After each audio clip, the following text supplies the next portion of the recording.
Hello, everybody. This is Scott Abels. I'm the president of PrepJet, and we've been wanting to do this for some time. And each week, hopefully at say 3 o'clock every Friday, I plan to hold these podcasts on behalf of my company, PrepJet. My colleagues and I believe that this would be a better way to communicate with people than just the workshops that myself and Dr. Horry teach for PrepJet. Now, a little disclaimer as we get started for this first session. I was the president of what were the two largest brands in North America for EPPP licensing for 27, 28 years. One of my colleagues during those wonderful years was Diane Edwards. Diane was the one who conceived the idea that our new company, PrepJet, would base its instructional and academic purpose on summaries as opposed to books or large chapters, because we believe that teaching to the test as opposed to teaching psychology is the best way to pass the EPPP. And so after many, many decades of working with tens of thousands, we licensed probably most of the people in the country between our two brands. And then in 2016, there were some changes made. And during a year of change, my mentor and soon-to-be partner, Dr. Michael Markovitz. Now, you may not know him by name, but he's an extremely important man in the field of higher ed. He created the first accredited PsyD program ever approved by the American Psychological Association. His first group of colleges, the American Schools of Professional Psychology, like the Illinois School of Professional Psychology, is one of the campuses. He later sold it, and he also built Yorkville University in Canada, and he's still the chairman of the board of Yorkville. But I went to him, and we kicked around an idea about creating a new brand that would be different than all the others and stop teaching psychology. Instead, we wanted to teach the test. And 4 years later, you're talking to me now. And in these 4 years, I'm very happy to say that we are now enrolling 30% or more of the applicant pool in North America. And just recently, one of my colleagues did a study of our pass rates going from, say, January of this year to July 31st of this year. And we're almost at a 95% pass rate. Not quite, but we're getting very close.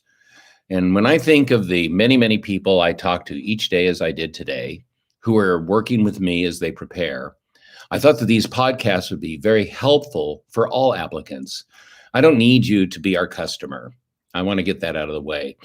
I believe people should buy things that suit their needs. PrepJet is all about focusing on key concepts and the research that we know you could be asked about. So today I'm going to answer questions from our Facebook group. We have over 1,700 people in the PrepJet EPPP study group. We have people who write us at support@prepjet.net, people who write my colleague Ethan, who's here with me, Ethan at prepjet.net. And of course, I'm Scott, and they write me all the time. And I still have calls to make later on today, but I want to talk and answer your questions. I know Ethan already had collected some questions that he received in Facebook Messenger, and he's sitting right behind this camera. So without further ado, Ethan, what was the first question that you received that I can address today? The first question is from Yolanda, and she asks, how do I overcome exam anxiety? Exam anxiety. Well, that's good timing. And Yolanda, if you're in the Facebook group, you probably know that because of the feedback I've had from literally hundreds and hundreds of my own clients, as well as many others, let me tell you this: anxiety, fear, low self-esteem due to failing the EPPP. You know, years ago when I ran the two other brands, I used to always tell my staff, and I had, over the years, I probably literally had well over, 500 people work for me. I never allowed them to use the word fail, but that's what happens when you miss by one question or 25 or 40, you failed. And it's devastating. And in the United States and in Canada, You have thousands of people every year retaking, and retaking. Anxiety is like a cancer. Fear. You feel that this exam defines you and it breaks your spirit. And I'm here to tell you that is wrong. And as therapists, I understand why you struggle with that, because dentists get cavities. So why shouldn't therapists also be human and suffer as a result of doing everything they thought they should do and they still didn't pass? And I'm here to tell you that there's always a reason why people don't pass, but there are more reasons why they do. And I want you to remember this. You are an educated individual. You have a degree, whether it's an accredited school or an unaccredited, it doesn't matter. I know that a lot of the brands focus too much on just taking tests over and over and over. I inherit them. They come to us. And I don't want them to take tests, because you don't learn by taking tests. You learn by reading the summaries, and and Yolanda, this is very important. You need to believe in yourself, because the test that you failed does not define you. And the questions you're going to be asked the next time are going to be different. So we never compare one exam to another. It doesn't matter to me whether you missed by 10 questions, got a 450, or you missed by 2, got a 490, or you missed by a lot and I just talked to someone the other day with a 237. It's as if they weren't even there. And maybe they weren't. Maybe they didn't understand the questions. Maybe they were tricked. And I know that we used to tell people there's no such thing as a trick question, but the way these questions are worded, according to my applicants, they don't even know half the time what they're being asked, what kind of a question it is. I'm here to tell you, if you can apply strategies, and I've got like 85 videos in our video library, and on these podcasts, I will talk to you about how you need to believe in yourself and develop what I call the passing mindset. Earlier, I mentioned that because of the feedback from so many people, I posted our Facebook group and I asked the group, would you be interested in attending a workshop where I don't talk about the Big Six or the EPPP or physio and all that garbage? Let's just talk about you. Let's just talk about how to overcome, not a woe is me session, but how do we overcome our fear of retaking it? Our doubt, our self-doubt. Remember, you can overcome these things. I think they play a larger role than just a lack of content knowledge, because I know that the program covers it, but I think we can do a better job of working with you. And there's lots of things that I could never cover just in one 30-minute session. So I have a 90-minute workshop scheduled for September 15th, 5 o'clock Pacific, 8 o'clock Eastern, and anyone is invited to attend. And I will be addressing rebuilding your self-confidence and helping you remember that your education, your work, your life experience, your natural gifts will help you overcome what you've been through. And I'm sorry that you feel this way. You can overcome this. I know that feeling, and I just want you to know you have it within you to do it. And if we can help you, if I can help you, just write me, scott@prepjet.net, and I'll do anything I can within my power to help you. That's what Dr. Markovitz and I believe in. Core values, caring about the people, because you're a therapist.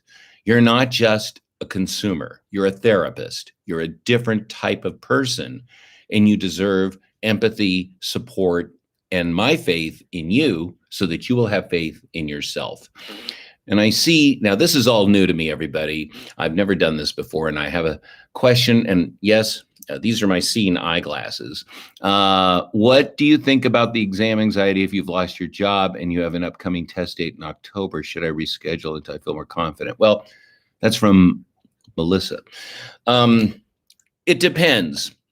If you failed the exam with a 450 and you missed by 10 questions, and I looked at your bar graphs, I imagine there's some white in biological basis behavior, probably a lot of white space in growth and lifespan development, assessment, diagnosis, might be a little bit in ethics, but I'm not going to worry about that. You can write me and talk to me about it, send me your bar graphs. But let me just say this. I have people who have lost their jobs, not just during COVID, but because of the realities that everybody's facing. And I don't know your scores. I don't know your comfort. For instance, tell me what the first stage of strategic family therapy is. It joining, eliciting, welcoming, or explaining? Those are the only 4 keywords I'm going to give you for answers A, B, C, and D. Most people will say joining. It rings a bell. It feels familiar. That's not the first stage. That's the second stage. I'll let you figure that one out. The other answer, joining, it does sound familiar, but that's a different type of therapy. And no one's going to pay you a copay for explaining strategic family therapy. So welcoming, well, that's an odd word. We welcome everybody, no matter what type of therapy we practice, right? I posed this question to a group of 60 people when I came across this exam item some time ago that we created from some research.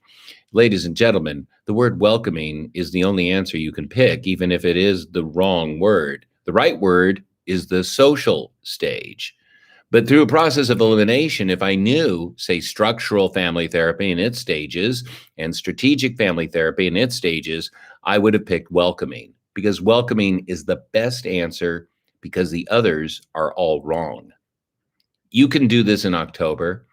Now, if you send me your bar graphs, I'll take a look.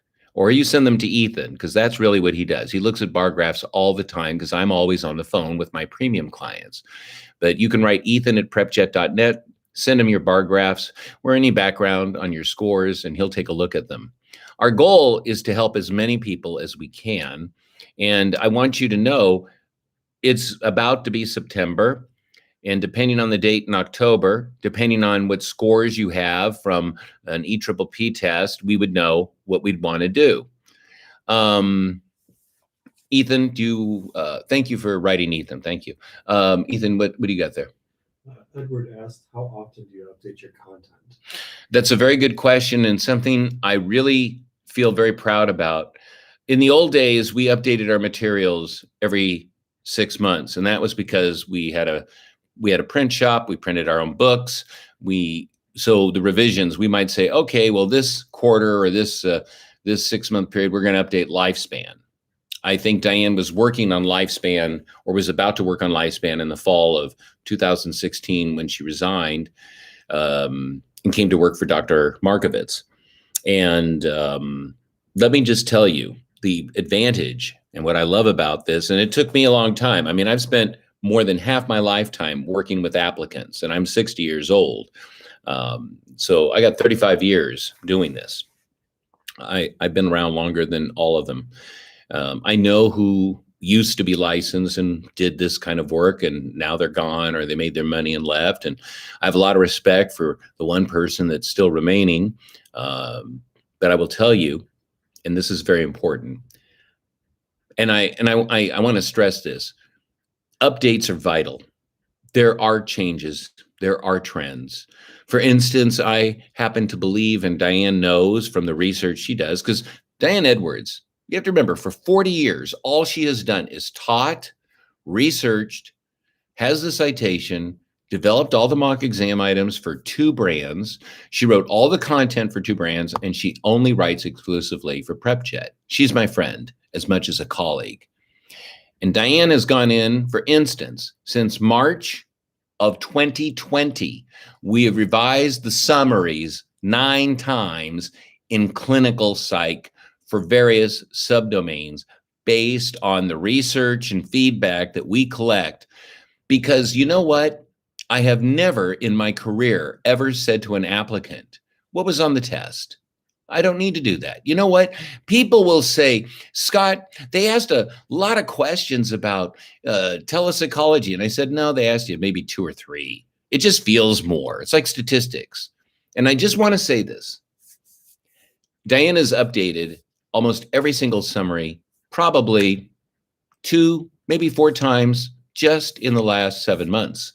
Some domains that are part of, say, clinical or physio psychopathology, lifespan, organ, ethics, they get revised more frequently. And the reason why? Because there's more questions in those domains. I have a question from Andrew. I'm sorry, I got to do this. I hear and read a lot about the big six in your other videos, but I don't completely understand. Can you explain? Should I only focus on the big six until my scores are good? Till my scores are good. No, but yes. Okay, so I had this idea. I want you to think about this for a minute. If you look at the candidate handbook, right? There's 11 domains of psychology: statistics, psych assessment, learning and memory, right? You got clinical, psychopathology, physio, lifespan, blah, blah, blah. But I did the math.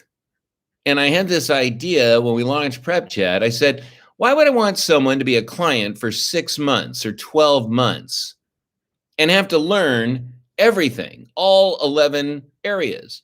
And what's worse is, what if I hear from a client, oh, I already booked my test date, Scott. It's in 2 months. Well, there's no way in heck we're going to get through 11 domains. And why would I waste precious time when I work a 40-hour work week? My typical client has 3 kids. I swear to God they do. And you don't need to read all of those summaries. Now, a lot of people are going to say, wow, well, that's why we charge less than everybody else. That's why if you look at the number of summaries in psych assessment and compare it to clinical, you'll see clinical is more heavily weighted. The big six is the bulk of the scored items, and they are clinical, psychopathology, physio, lifespan, ethics, and organizational psychology. Combined, I assure you, combined, that is going to be more than what you need to pass, which in most states, it's 123 correct items out of 175 scored. And just think about this. I know this since 1989. When people fail, they miss more clinical questions and they don't even realize that they're missing them during the test until I give them a wake-up call. Physio is second in terms of errors, followed by lifespan. Org is a tie, and then, with psychopathology. And no one fails because of ethics.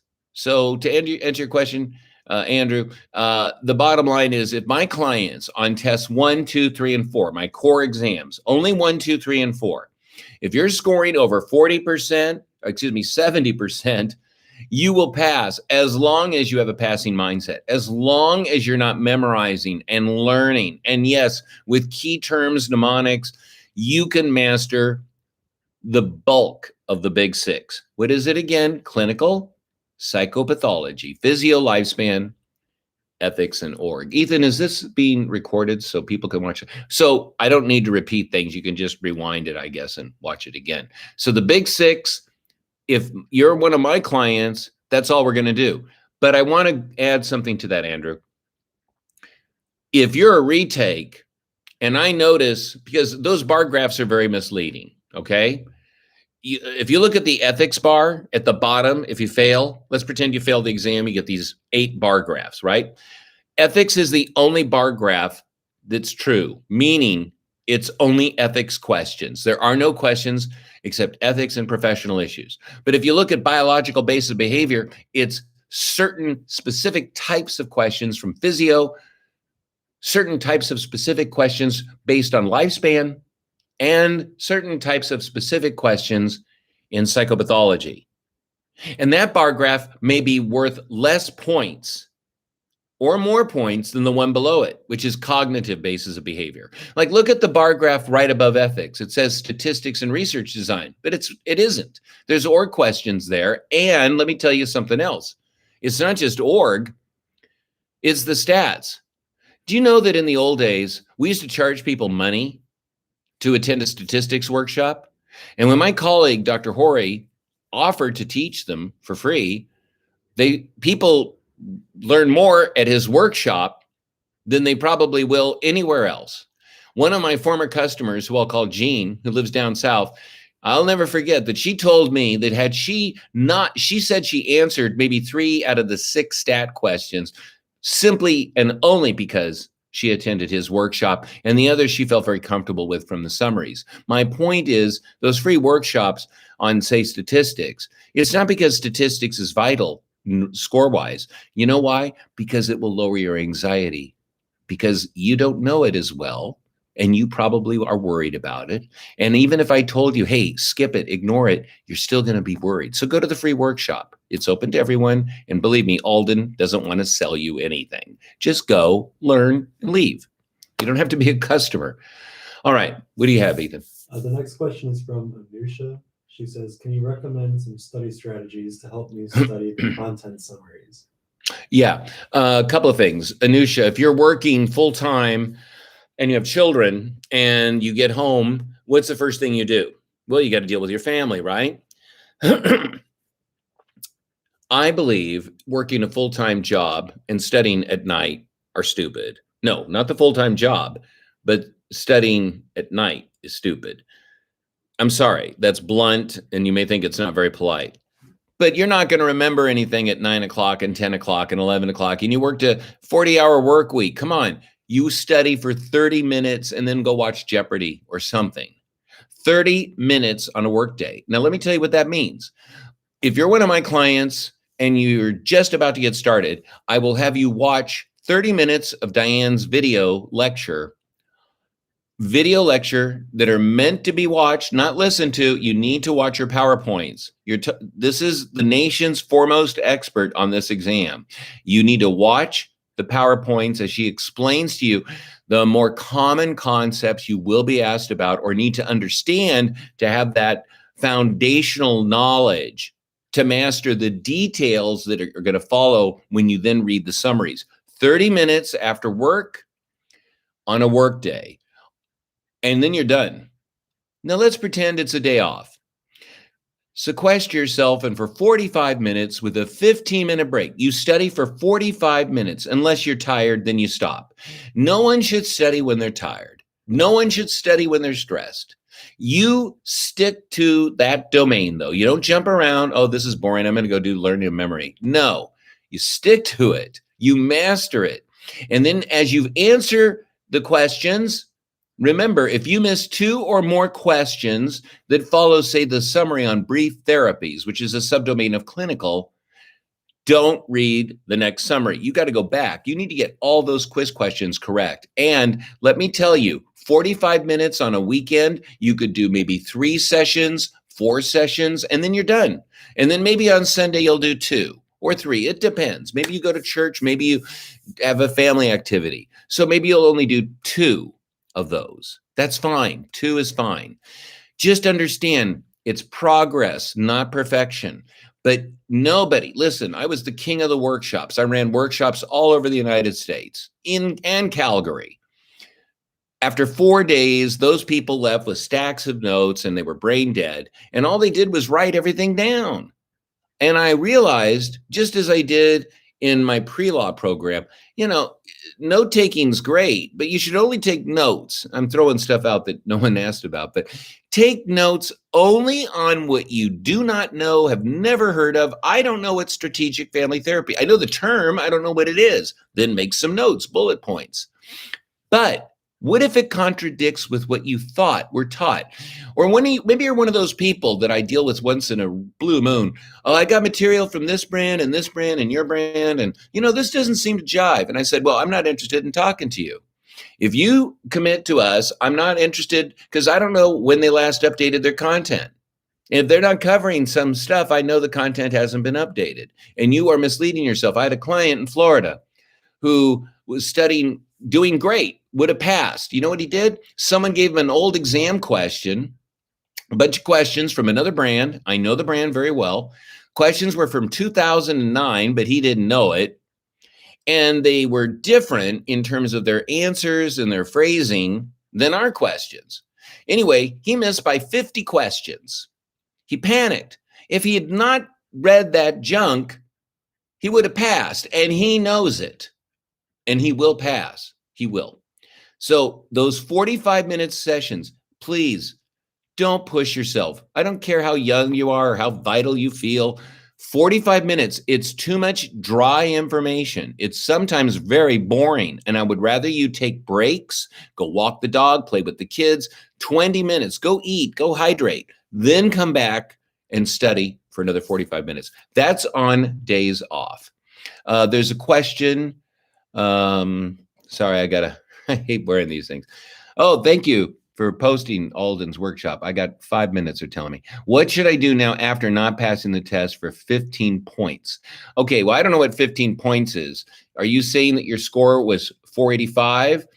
You missed by 3 questions. If you say 15 points, I don't know what that means. But you could write me, okay, 485, you should retest within 30 days. You're smart. You probably changed some answers. And if you didn't, then you misread some of the questions. You can write me, scott@prepjet.net, send me your bar graphs, email me, take a picture of your bar graphs and send them to me from your email. And I'll take a quick look. But I'm going to tell you, I have a feeling that you probably should not wait a long time because you have all this knowledge. And if you didn't change answers, then you just read too fast. Some of you read way too fast. When I was a boy, they used to run TV commercials for the Evelyn Woods, Google it, Evelyn Woods Speed Reading School. Those must be the people that are taking the EPPP now because they don't read to learn. They read to say, oh, but I've been studying. Reading is not studying. You're back in school. Stop thinking this is test prep. I'm sick of that. This is an academic exercise. You spent a lot of money to be called doctor. You have spent a lot of money with these prep companies. You spent a lot of money to get a test date. You spent all this money. When I talk to someone who has spent $14,000, another one $20,000, it makes me sick. We didn't create prep. That's why look at our prices and look at them. It's ridiculous. And I tell you right now, every single one of you, before this first podcast I'm doing ends, I'm going to tell you right now, I'm doing a free workshop Sunday, 9 Pacific, 12 Eastern. It's open to the public.